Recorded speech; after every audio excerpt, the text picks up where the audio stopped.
नोएडा में जो राष्ट्रीय दलित स्मारक है, यहाँ तमाम जगह कल्चरल प्रोग्राम भी हो रहे हैं, नाच गाना। बाबा साहब अम्बेडकर को देखिए, संविधान की एक प्रति लेकर के भी लोग आए हुए हैं और ये बार बार इस बात का एहसास कराते हैं। और इस समाज को ये एहसास है कि अगर ये संविधान न रहता, अगर बाबा साहब न रहे होते ड्राफ्ट कमेटी के चेयरमैन और संविधान जिसका, तो पता नहीं इस समाज का जीवन कहाँ रहता और क्या रहता, जो सदियों से दास्ता की जंजीरों में जकड़ा हुआ था, एक अलग तरह की सामाजिक दास्ता।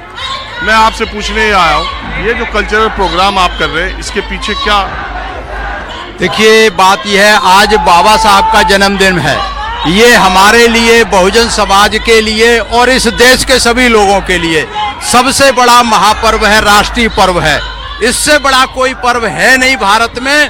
जिस इंसान ने भारत का ये संविधान बनाया, जिसके संविधान पे पूरा देश चलता है, उस महापुरुष के जन्मदिन को अगर हम हंसी खुशी के साथ नहीं मनाएं तो उसके साथ नाइंसाफी है। तो इस महापुरुष के सम्मान के लिए, महापुरुष को इज्जत देने के लिए, याद करने के लिए हम ये हर तरीके से कल्चरल प्रोग्राम रखते हैं, ताकि लोगों को पता लगे कि तथा ये बाबा साहब डॉक्टर अंबेडकर सिर्फ बहुजन के मसीहा नहीं थे, बाबा साहब इस भारत के मसीहा थे, सर्व समाज के मसीहा थे। ये जो संविधान बाबा साहब ने दिया है, ये केवल शेड्यूल कास्ट के लोगों के लिए नहीं है, बहुजन समाज के लिए नहीं है, पूरे देश के लिए है, सर्व समाज के लिए है। इसलिए बाबा साहब सर्व समाज के मसीहा हैं, बल्कि अब तो विश्व विभूति हो गए हैं। तो आप सेवा में थे सरकारी? मैं नौकरी करता था, मैंने 35 साल नौकरी की है और मुझे 7 साल हो गए सेवानिवृत्त हुए। समाज के लिए समर्पित हैं। जो हमें बाबा साहब ने दिया है मिशन पे बैक टू सोसाइटी, उसके तहत हम पे बैक करते हैं। हमारी मसोटा में एक डॉक्टर अंबेडकर एकेडमी है, वहाँ 50 बच्चे रहते हैं, उनके रहने खाने की व्यवस्था है, कोचिंग और ट्यूशन सब कुछ व्यवस्था है। वहाँ से हर साल 10-20 बच्चे नौकरी में निकलते हैं। इसका हम कोई पैसा नहीं लेते। हमारे जैसे बहुत सारे लोग यहाँ आए हुए हैं, वो सब अपना कंट्रीब्यूट करके उसको चलाते हैं। तो अपनी जिम्मेदारी के तहत कि जिस बाबा साहब ने अपने 4-4 बच्चे कुर्बान कर दिए, अपनी घरवाली को अल्पाय में कुर्बान कर दिया, तो हमारी ये नैतिक जिम्मेदारी बनती है, मॉरल रेस्पॉन्सिबिलिटी बनती है कि हम उस समाज के लिए पे बैक करें, पे बैक टू सोसाइटी, जैसा बाबा साहब चाहते थे। बाबा साहब ने जीवन समर्पित कर दिया, हम वो नहीं। बताइए, अभी मैं थोड़ी देर पहले इधर से गुजर रहा था, आप माइक पे बोल रहे थे मतदान के बारे में कुछ। मतदान नहीं, मताधिकार। ये फर्क है मतदान में और मताधिकार में। मतदान का मतलब है कि वोट हमने दान कर दिया और दान की हुई बस्ती पे हमारा कोई अधिकार नहीं रहता। और जब अधिकार है, मताधिकार हमारा अधिकार है, हम अधिकार का प्रयोग करेंगे। और जब अधिकार का प्रयोग करेंगे तो हमारे एमएलए एमपी सांसद जीतेंगे, उस पे हमारा अधिकार रहेगा कि हमने अपना। देश में इस समय जो सियासी माहौल चल रहा है, आपको क्या लग रहा है कि 2024 लोकसभा चुनाव में हवा किधर जा रही है और देश के एससी वोटर का मूड क्या है? देखिए, हवा का तो आप लोग बेहतर जानते हैं, हम लोग तो हवा के बारे में नहीं कह सकते, लेकिन इतना जरूर है कि मैं ये देख रहा हूँ जब से ये चल रहा है, आज की तारीख में लोगों में बदलाव आ रहा है। सिर्फ बहुजन समाज में नहीं, सर्व समाज के लोग दोबारा सोचने को मजबूर हो रहे हैं कि किसको हमने मताधिकार का प्रयोग करना है, किसको वोट देना है। तो लोग सोच रहे हैं, तो कुछ न कुछ परिवर्तन अवश्यंभावी है। जब लोगों की सोच जगती है तो फिर परिवर्तन अवश्यंभावी होता है। क्या सरकार में परिवर्तन या लोगों के वोटों में परिवर्तन? जब वोटों में परिवर्तन होगा तो सरकार में भी परिवर्तन होगा। सरकार तो वोट से बनती है, तो जब वोटों में परिवर्तन होगा। मैं ये जानना चाहता हूँ कि देश का एससी वोटर अब मायावती से खिसक के दूसरी तरफ जा रहा है कि नहीं? ये आप जैसे लोग कहते हैं कि मायावती से खिसक के दूसरी तरफ जा रहा है। बहुजन समाज पार्टी का वोटर आज भी फिक्स है, उसे दुनिया की कोई ताकत हिला नहीं सकती। आज भी 14-15% वोट है ऑल इंडिया लेवल पे। ऑल इंडिया पे 4-5% है, यूपी में 14-15% वोट है। तो ये खिसका नहीं है, ये गुमराह करके लोगों को खिसकाने की कोशिश की जाती है। आज भी अगर देश में कोई नेता है जिसके पीछे पूरी राजनीति घूम रही है तो वो बहन कुमारी मायावती है। जिसके पीछे पूरी राजनीति घूम रही है। मोदी जी क्या, मोदी जी का पीछे पूरी दुनिया का राजनीति घूम रही है। मोदी जी के बारे में आप बेहतर जानते हैं, मैं कुछ नहीं कह सकता। मोदी जी के बारे में मैं कुछ नहीं कह सकता, आप जो करना चाहिए बताइए आप। जय भीम, नमो बुद्धाय। जय भीम। बताएं, आप भी सरकारी नौकरी में थे? नहीं, मैं एक प्राइवेट कंपनी में काम करता हूँ।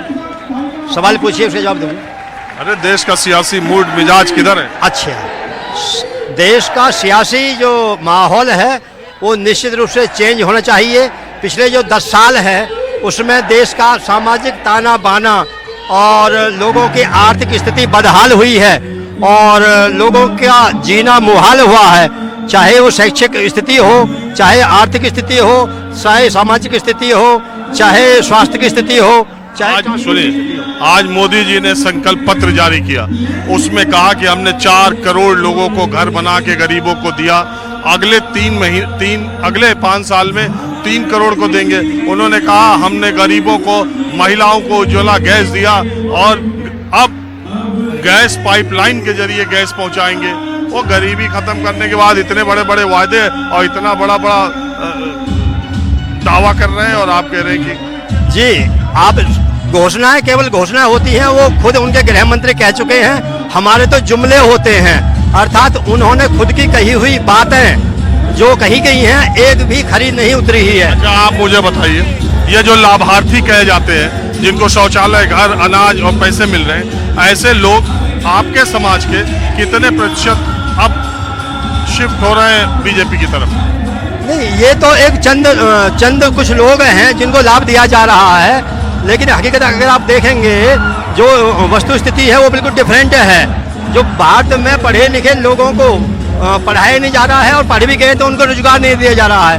भारत में आज भी 30 लाख सरकारी नौकरियां खाली पड़ी हुई हैं। जो सरकारी में फौज में जो नौकरी है उनको भी अग्निवीर में दे दिया गया है। हमारे जो नौजवान हैं देश के, वे आज मरने के मजबूर हो रहे हैं। तो ये सीधा धोखा है। ये 24 घंटे केवल राजनीति के बारे में सोचते हैं, देश के युवाओं के बारे में बिल्कुल भी नहीं सोच रहे हैं। और ये आज अगर हम लोग नहीं जागे तो देश बिल्कुल गड्ढे में जा रहा है और इसके लिए देश का डंका बज रहा है। हाँ, ये आपको दिखाई दे रहा है। ये दुर्भाग्य की बात है कि मीडिया भी उस हिसाब से सच्चाई को नहीं दिखा रहा है। मीडिया क्या करे? जो देश की सच्ची हकीकत है वो अमीरी और गरीबी में इतनी खाई बढ़ चुकी है कि वो अगले 5 साल में अगर दोबारा से चुनाव में आते हैं। अच्छा, एक बात बताइए, इस चुनाव का मुद्दा 370, राम मंदिर, हिंदुत्व या महंगाई, बेरोजगारी, शिक्षा है? हाँ, इसमें महंगाई बहुत बड़ा मुद्दा है, शिक्षा बहुत बड़ा मुद्दा है और बेरोजगारी बहुत बड़ा मुद्दा है, जिनके ऊपर बेसिकली काम करना चाहिए। लोगों को शिक्षित होना चाहिए, रोजगार होना चाहिए, जब भी लोगों का पेट भरेगा, लोगों में समृद्धि आएगी। ये बहुजन लोगों की समस्याएं हैं, पूरे देश की समस्या है। अगर युवा को सही समय पर सही रोजगार नहीं मिलेगा तो देश के खिलाफ वो डायरेक्ट इनडायरेक्ट काम करेंगे और देश हम सबका है। चलिए ठीक है, आप लोगों ने बात की, इसका बहुत शुक्रिया। आज संकल्प पत्र घोषित किया भारतीय जनता पार्टी ने, तो 2014 में जब आए थे तब घोषणा पत्र में 2 करोड़ नौकरियां, 2022 तक किसानों की आमदनी। अरे रोज टीवी पे देखते हैं, आपको यहाँ देखा आज अच्छा लगा। हाँ? रोज टीवी पे देखते, आज यहाँ देखा आपको अच्छा लगा। अरे हम तो ऐसे ही आम लोगों के गांव वैसे तो हम टीवी पे देखते थे ना, आज आमने सामने देख लिया हमने। चलिए, हम नहीं देख पाते थे, आज हम आपको देख लिया। अच्छी बात है। आप बताइए, बहन जी का क्या हिसाब किताब चल रहा है? है? बहन जी का मामला सही है? गड़बड़? का अच्छा ही चल रहा है। देखो, पब्लिक अगर साथ देगी तो अच्छा ही चलेगा। मोदी जी का? मोदी जी का जो चल रहा है तो चल रहा है। वैसे सरकार बदलनी चाहिए, सरकार बदलनी चाहिए। क्यों? बदलनी चाहिए, अच्छा काम करेगी। अरे मोदी जी के नहीं कर रही? अच्छा किया तो है, लेकिन जो हमारी सरकार थी मायावती का शासन ज्यादा अच्छा था। तो मैं ये कह रहा था कि 2 करोड़ नौकरियां, 2022 तक किसानों की आमदनी दोगुनी करने का वायदा 10 साल पहले किया गया था। आज नौकरी और किसानों के बारे में चर्चा कम है, लेकिन देश को विकास के रास्ते पर और प्रगति के रास्ते पर ले जाने की चर्चा भारतीय जनता पार्टी के संकल्प पत्र में की थी। कांग्रेस का तो आपने न्याय पत्र देखा ही है। सब पार्टियों के घोषणा पत्र ऐसे आ रहे हैं, अगर यकीन कीजिए वो सब के सब सही हो जाए तो दुनिया कहां से कहां पहुंच जाए। बहरहाल जहां जहां चुनाव है, चूंकि बाबा साहब की जयंती थी और मैं यहां से गुजर रहा था, तो वैसे भी आपने देखा ही होगा कि मैं आमतौर पर कांशीराम जी के जन्मदिन और पुण्यतिथि के मौके पर, बाबा साहब के जन्मदिन और पुण्यतिथि के मौके पर, बहन मायावती के भी जन्मदिन के मौके पर मैं यहाँ या लखनऊ अगर रहता हूँ तो अंबेडकर पार्क या दलित प्रेरणा स्थल या राष्ट्रीय स्मारक से इस समाज के लोगों की बातचीत लेकर हाजिर होता हूँ। तो आज इस विशेष मौके पर माहौल क्या है का स्पेशल एपिसोड बस इतना ही। अगले एपिसोड में फिर चुनावी चर्चा और वहां जाऊंगा जहां चुनाव है।